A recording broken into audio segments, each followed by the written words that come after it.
व्यवस्था विवरण अध्याय 22। व्यवस्था विवरण अध्याय 22। तू अपने भाई के गाय बैल व भेड़ बकरी को भटकी हुई देखकर अनदेखी न करना, उसको अवश्य उसके पास पहुंचा देना। परंतु यदि तेरा वह भाई निकट न रहता हो व तू उसे न जानता हो, तो उस पशु को अपने घर के भीतर ले आना, और जब तक तेरा वह भाई उसको न ढूंढे तब तक वह तेरे पास रहे, और जब वह उसे ढूंढे तब उसको दे देना। और उसके गधे व वस्त्र के विषय, वरन उसकी कोई वस्तु क्यों न हो जो उससे खो गई हो और तुझको मिले, उसके विषय में भी ऐसा ही करना। तू देखी अनदेखी न करना। तू अपने भाई के गधे व बैल को मार्ग पर गिरा हुआ देखकर अनदेखी न करना, उसके उठाने में अवश्य उसकी सहायता करना।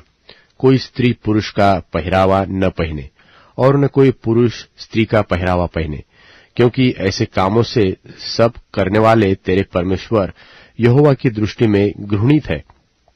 यदि वृक्ष व भूमि पर तेरे सामने मार्ग में किसी चिड़िया का घोंसला मिले, चाहे उसमें बच्चे हो चाहे अंडे, और उन बच्चों व अंडों पर उनकी माँ बैठी हुई हो, तो बच्चों समेत माँ को न ले जाना।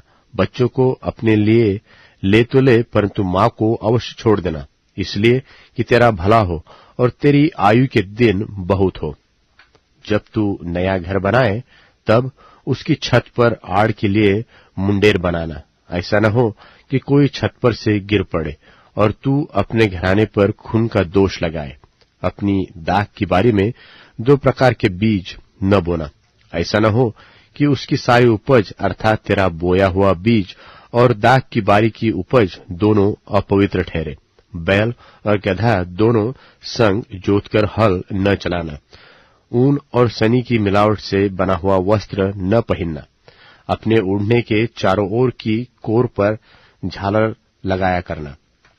यदि कोई पुरुष किसी स्त्री को ब्याह करे और उसके पास जाने के समय वह उसको अप्रिय लगे और वह उस स्त्री की नामधराई करे और यह कहकर उस पर कुकर्म का दोष लगाए कि इस स्त्री को मैंने ब्याहा, और जब उसने उससे संगति की तब उसमें कुंवारी अवस्था के लक्षण न पाए, तो उस कन्या के माता पिता उसके कुंवारीपन के चिन्ह लेकर नगर के वृद्ध लोगों के पास फाटक के बाहर जाए, और उस कन्या का पिता वृद्ध लोगों से कहे, मैंने अपनी बेटी इस पुरुष को ब्याह दी और वह उसको अप्रिय लगती है, और वह तो यह कहकर उस पर कुकर्म का दोष लगाता है कि मैंने तेरी बेटी में कुंवारीपन के लक्षण नहीं पाए, परंतु मेरी बेटी के कुंवारीपन के चिन्ह ये है।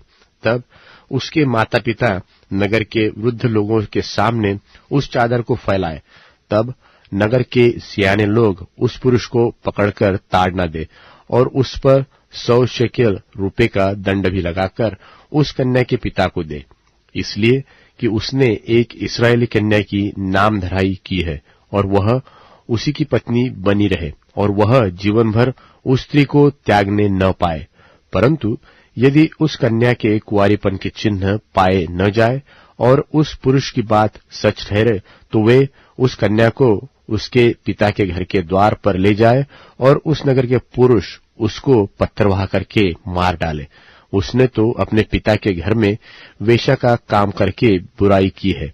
यो तू अपने मध्य में से ऐसी बुराई को दूर करना। यदि कोई पुरुष दूसरे पुरुष की ब्याही हुई स्त्री के संग सोता हुआ पकड़ा जाए, तो जो पुरुष उस स्त्री के संग सोया हो वह और वह स्त्री दोनों मार डाले जाए। इस प्रकार तू ऐसी बुराई को इस्राएल में से दूर करना।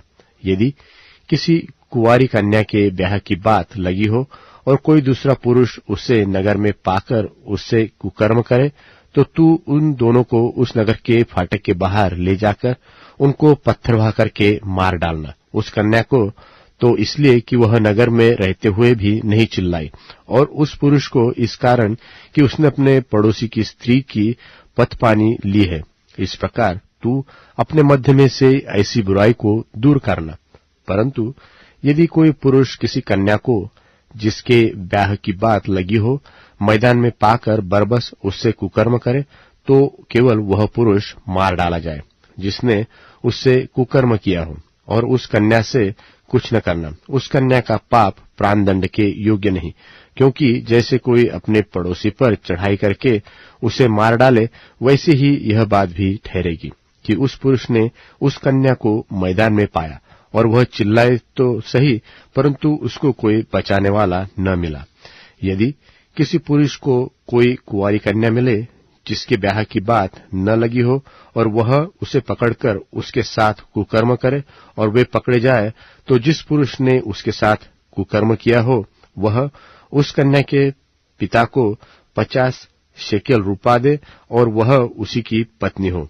उसने उसकी पथपानी ली, इस कारण वह जीवन भर उसे न त्यागने पाए।